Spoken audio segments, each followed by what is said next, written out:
The identification is fake.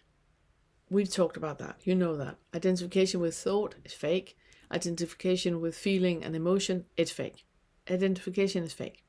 But in order for you to really, really work with non-identifying and really, really be able to pull yourself into that space where you just are, where nothing needs to happen, nothing needs to change, there's no addition, there's no subtraction, it just is. For you to be there, we need to pretend that the trauma is real, because we need to put ourselves into the emotion and the feeling of fear, anger, guilt, and shame.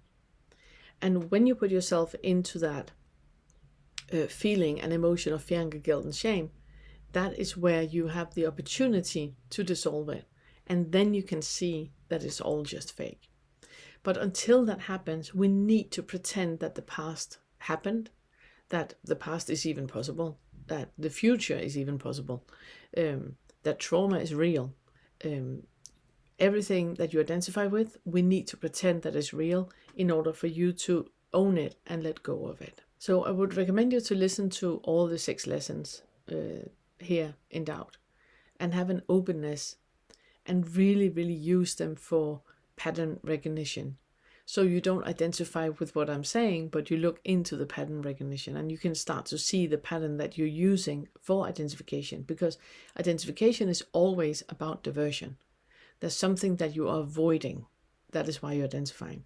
If you say something to me and I get so angry, something is happening in me that I don't want to look at. So I'm projecting onto you, anger onto you, so we can talk about you. It's only a diversion. And that is why we identify. When you no longer identify, there's no longer any reaction. And that's also why it's so important to look into that delusion of the bubble of reality, because it puts you in that space where you know that everything you think you hear and everything you think you mean, everything you perceive, you are aware of, that it can only be a reflection of you. You can never ever have any thought or any experience that you haven't experienced previously, because everything is a copy paste. And whatever you think other people are saying about you, it's not what they are saying, it's what you think you hear they say. So again, if you have issues about that and you have a lot of projections happening there, then go back to the lesson about the bubble of reality where I'm talking about this. Everything you call reality is just a copy-paste fantasy and a copy-paste from the past. You can only look at what you have already experienced or what you think you have already experienced, and that is what you're copy-pasting, and that is what you're seeing. And that's why it's so important to look into the fear, anger, guilt, and shame, for you to really, really become aware of. It's not in the ego, it's not in the authentic, it's right in the middle. And there you can observe what is happening. You can look at the feeling, detach the feeling, going into the sensory experience, and then it's dissolved. When you do that, though, you also need to be aware that the ego is not interested in this. The ego is interested in this being either in a bypassing thing, that there's no me, there's no need to look at all this, there's no need to dive into all this, or not do it now, you can do it at a later point, or they were really, really cruel, so you shouldn't let go of that. Then you're condoning their actions. The ego will play you lots and lots of tricks. And when that happens, just stay with that. Just stay with that.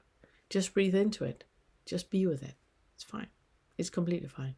So the last thing I want to say before we start on the material, it is that beware of identification with what I'm saying. I'm telling you these things for you to be able to dissolve, not to identify any further. I want to thank everyone that are showing your appreciation of the Awakening curriculum by buying me a cup of tea and becoming members of the YouTube channel. I truly appreciate that gesture. It means so much to me, and it also makes it possible to keep the channel and the homepage free from paid promotion and all that stuff. So thank you so much. And if you're new to the channel, then you find the full Awakening curriculum either on the YouTube channel or on my homepage, themore.uk. The Awakening Curriculum is a free resource for you to use the Fetter work in resolving the effects of trauma and integrating insights of non-self and non-duality into your daily life and become awake.